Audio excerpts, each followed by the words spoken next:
హరి ఓం. శ్రీ గురుభ్యో నమః. శ్రీ విద్యాప్రకాశానంద సద్గురుదేవాయ నమః. స్వామంటున్నారు, దృశ్యమందున ప్రీతియుంచకురా, దృక్స్వరూపమునందు ప్రీతిని కలిగి ఉండుమురా. దృశ్య శక్తియే బంధమగును, దృశ్యముక్తియే మోక్షమగును. దృశ్యమంతా తొలగద్రోచిన ఆత్మ ఒకటే మిగిలి ఉండును.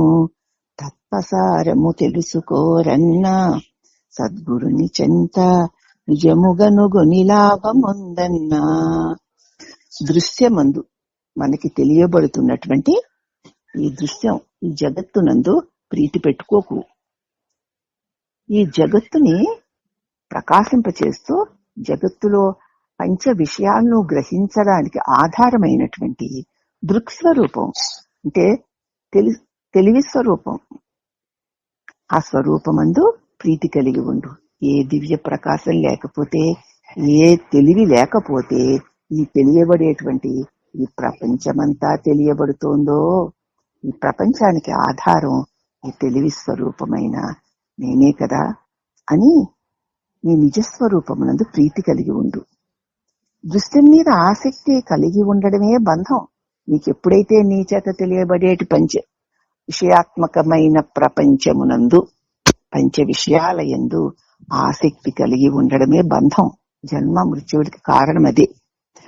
ఎప్పుడైతే ఇది నా చేత తెలియబడే దృశ్యము, అది కూడా క్షణక్షణానికి మారిపోతూ ఉంటుంది, శాశ్వతంగా ఉండేది కాదు ఇది అని తెలుసుకుని, ఆ దృశ్యం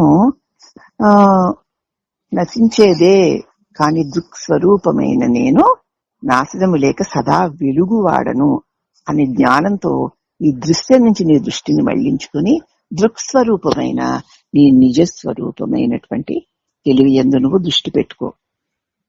ఆ దృష్టి పెట్టుకోవడం వల్ల ఈ దృశ్యమంతా తొలగిపోతుంది.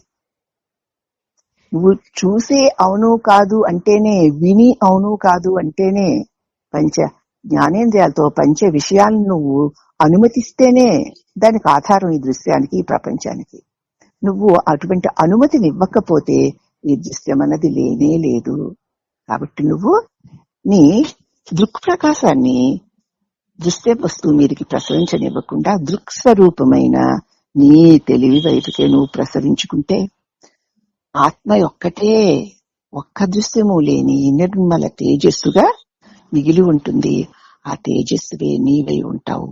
అక్కడ కష్ట సుఖాలు గాని, సుఖ దుఃఖాలు గాని, చావు పుట్టుకలా గాని నేనే నిర్మల శాంతి స్వరూపంలో నువ్వు అఖండ ఆనంద స్వరూపుడవై మిగిలి ఉండేటువంటి సద్వస్తువుని పొంది ఆనందమే నీవై ఉంటావు నాయనా. అందుచేత దృశ్యం మీద ప్రీతే నీకు బంధాన్ని కలిగిస్తుందిరా. ఈ దృశ్యానికి ఆధారం ఏదా అని చూస్తే దృక్స్వరూపమైన నీ తెలివే అని తెలుసుకుని, నీ తెలివిని దృశ్యం మీదకి వెళ్ళనివ్వకుండా నీ వైపుకే,